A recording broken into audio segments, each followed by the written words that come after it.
Japan's Prime Minister just resigned, and it wasn't the voters who forced him out, it was his own party. On September 7th, Ishiba stepped aside after weeks of mounting pressure inside the LDP. But the story isn't just about one man, it's about factions, policy battles, and Japan's economic struggles all colliding to create this moment. To understand what comes next, let's unpack how Japan's Prime Minister was forced out. A month after the upper house election, on September 2nd, the LDP held a joint plenary meeting. They listed reasons for losing this summer's election: misunderstanding public interest, and losing trust due to the slush fund scandal. Ishiba told members his defeat was his responsibility and that he would make the appropriate decision at the right time. But behind the scenes, the party was already moving faster than he expected.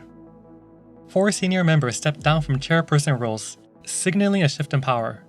The next day, Asuo Taro, former prime minister and the only politician leading a faction, openly supported calling for an early election. This was significant. Ishiba and Asuo had a long history of tension. Even though Ishiba had appointed Asuo as the second highest authority in the LDP, Asuo had refused to participate in commemorative photos, and Ishiba has criticized his administration before. By September 5th, the Minister of Justice openly supported expediting the inter-party election. This was the first time a cabinet member challenged Ishiba's authority. On September 6th, Suga and Koizumi visited Ishiba, reportedly telling him the party cannot afford to be split. September 8th was supposed to be the day of the inter-party vote. Members had to publicly declare if they supported or opposed speeding up the election, exposing their positions to fellow party members and the media. Out of 295 lawmakers, 120 supported speeding it up, 50 opposed, and the rest were undecided. With those numbers, the outcome was unpredictable. If the vote had passed, it would have been the first time in LDP history. Faced with mounting pressure, Prime Minister Ishiba announced on September 7th that he would step down. Officially, his resignation was personal, but the party's coordinated push left him with little choice.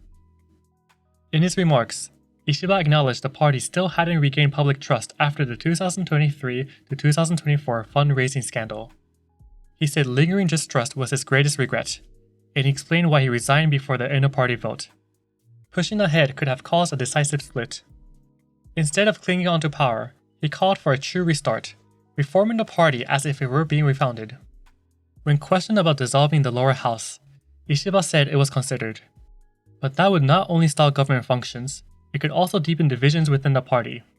In the end, his desire to keep the party together drove his decision. Some analysts claim his departure was predictable, but it wasn't that simple. Ishiba's approval rating rose from 31% in July to 39% in September. Here are a few reasons why this may have happened. Japan secured a deal with the US, cutting tariffs on Japanese cars from roughly 27% to 15%. On August 15th, the 80th anniversary of World War II's end, Ishiba used the word remorse, something that the government hasn't said in 13 years. Ishiba also met the Korean president on August 23rd, and the summit was future-oriented, a stark contrast to usual tensions. Analysts attribute this to Ishiba's sympathetic view of history. But polls can be misleading. NHK data shows 65% of LDP supporters approve of Ishiba's cabinet, but most supporters are over 70 or 80 years old. Misinformation didn't help improving Ishiba's image as well. During TICAD 9, Japan announced 4 towns would become hometowns for African partnerships, like sister city programs. Online rumors falsely claimed that this allowed African citizens to move to Japan, sparking backlash. Ishiba also met Prime Minister Modi of India. Japan agreed to invest 10 trillion yen in India over 10 years and expand people-to-people exchanges by more than 500,000. Only around 50,000 skilled or semi-skilled workers are expected to come. Social media amplified the numbers, fueling anti-immigration sentiment. Online criticisms only show a part of a picture. A better indicator is the 2025 upper house election exit poll from the Yomiuri Shimbun, which reveals what voters care about most. As you can see on the screen, the greatest concern is tackling inflation and solid economic policy. This is followed by social welfare, declining population, and policies related to foreigners. Interestingly, while the slush fund scandal damaged trust, political reform isn't a top concern. This tells us that whoever becomes the next prime minister will need a robust economic policy and a way to rebuild trust and growth strategies. Right now, 5 candidates are running for the LDP presidential election. Takaichi and Kobayashi lean conservative. Koizumi is more centrist liberal. And Motegi and Hayashi are traditional LDP figures.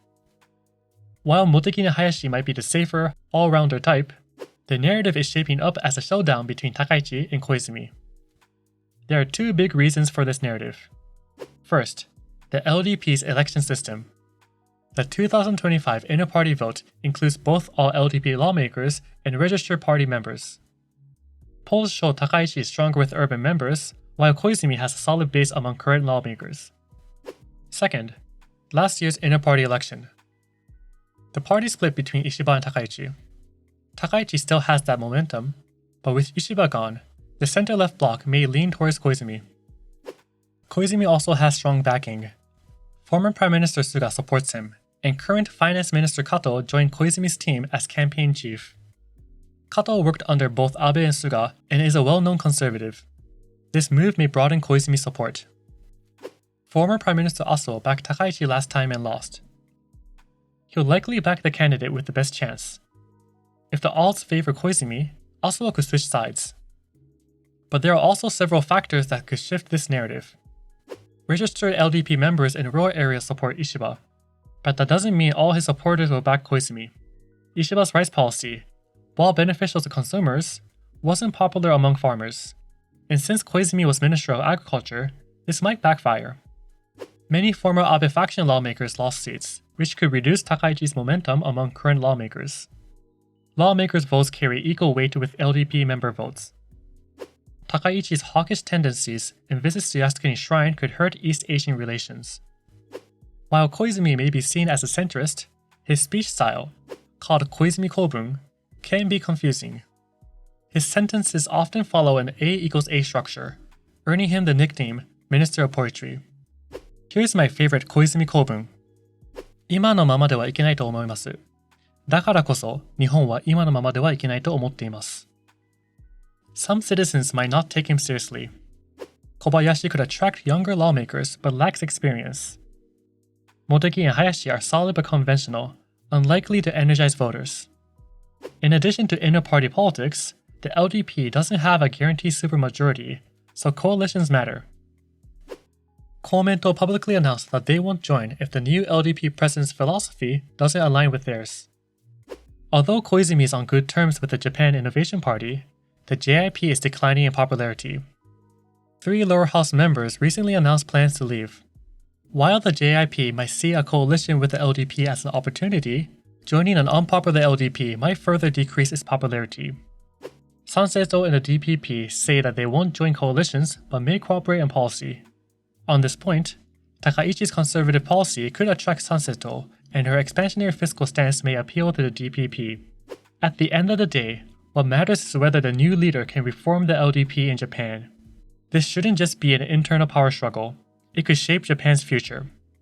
I'm confident this election could be one of the last chances for the ruling party to truly decide Japan's prime minister if they mismanage strategy again. And that's because the LDP already lost public trust after the slush fund scandal. So if you want to learn more about the party's decline, check out this video. Like the video if you learned something new, and subscribe to learn more about Japanese politics.